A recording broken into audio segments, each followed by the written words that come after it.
mwarangaye. Yesu aravuga ngo ndababwira ukuri, arabishimangira aravuga ngo ndababwira ukuri, ndababwira ukuri. Haleluya.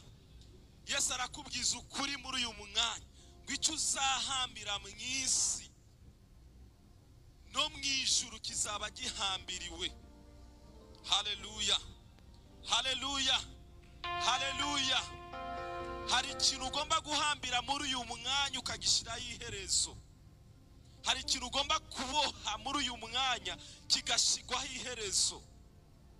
Mu gitondo kare nari ndi gusenga kare Imana imishurira rino jambo uburyo natwe dukwiriye gusenga.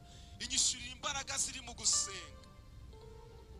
Ufashe ikintu gifite ubuzima wenda nk'inkoko cyangwa ihene cyangwa n'umuntu, ugafata akagozi ugahambiraho gahoro gutya, uwo muntu nta kintu yaba, cyangwa se icyo gisimba nta kintu cyaba. Ariko uko ukomeza guhambira, uko ukomeza guhambira, ushiramo imbaraga uhambira, ushiramo imbaraga uhambira, bizakurangira icyo kintu gitakaje ubuzima. Sibyo? Uko ukomeza uhambira ushiramo imbaraga, ugakomeza uhambira ushiramo imbaraga, birangira icyo kintu gitakaje ubuzima. Uba rero imbaraga zo gusenga. Uko ukomeza usenga uhambira.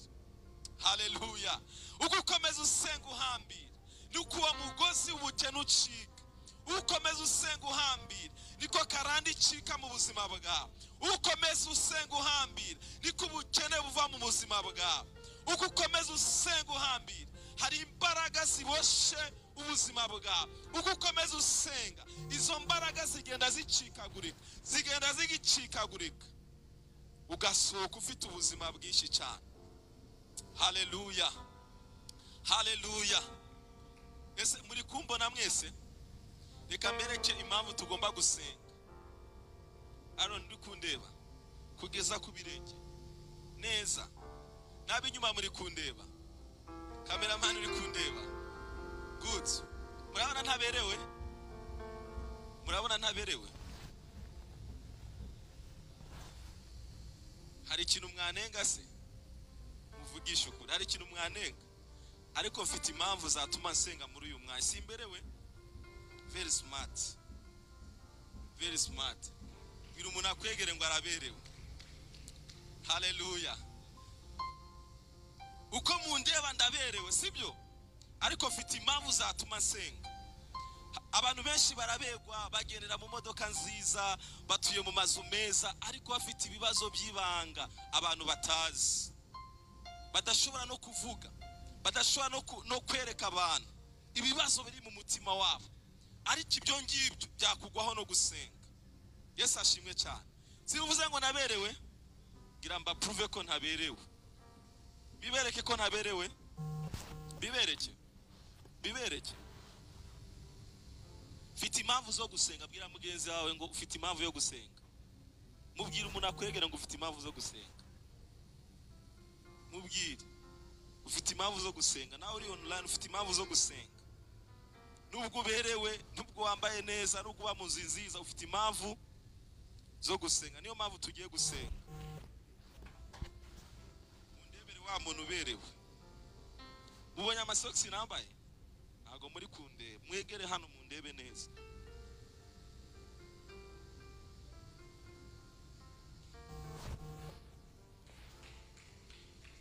Ufite impamvu zo gusenga.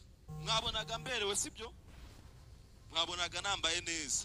Do nambaye isogisi dasa n'irindi. Irindi naryo riracitse mu birenge. Murabona nafite impamvu zo gusenga? Murabona nafite impamvu zo gusenga?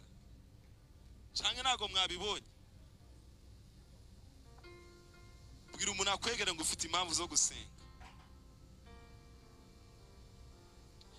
Abantu turabareba tukabona baraberewe, ariko mu mitima yabo bafite impamvu zo gusenga. Ubu ngubu nari no gukuramo n'ishati, mfite impamvu zo gusenga. Nkuyemo ipantaro, mfite impamvu zo gusenga. Yes, mama arakomye amashi ngo arafashijwe. We nagufashijwe, nawe yakome niba ufashijwe.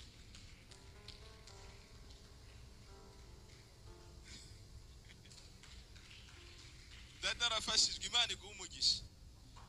Abantu benshi bagenda mujya mubona abantu mu mihanda bite parfait zihenze bari ariko mu mitima yabo bafite ibikomere abantu batabasha kureba. Uva mwene data nkubwire uri hano cyangwa ukiri online, icyo kibazo ufite ntabwo kizakemurwa n'amafaranga ufite, ntabwo kizakemurwa na vewe tugenderamo, ntabwo kizakemurwa nuko uri mu muryango wifashe. Kizakemurwa no gusenga no gushaka Imana. Gusenga, Yesu yavuze ngo ndababwiza ukuri ngo ibyo muzahambira mu isi ngo no mu ijuru bizaba bihambiriwe. So imbaraga zo gusenga zikamura ikintu cyose cyagutwaye ubuzima, ikintu cyose cyagutwaye umugisha, ikintu cyose cyagutwaye amahirwe. Imbaraga zo gusenga, haleluya, zigarura ubuzima hatari ubuzima, zigarura ibyiringiro hatari ibyiringiro. Imbaraga zo gusenga, iyo tuzana muri second chance, haleluya, nuko twasobanukiwe ko hari imbaraga zo gusenga, kandi mu ijuru hari Imana itanga amahirwe ya kabiri, tukabona ubugingo, tukabona amahoro, tukabona umunezero. Haleluya.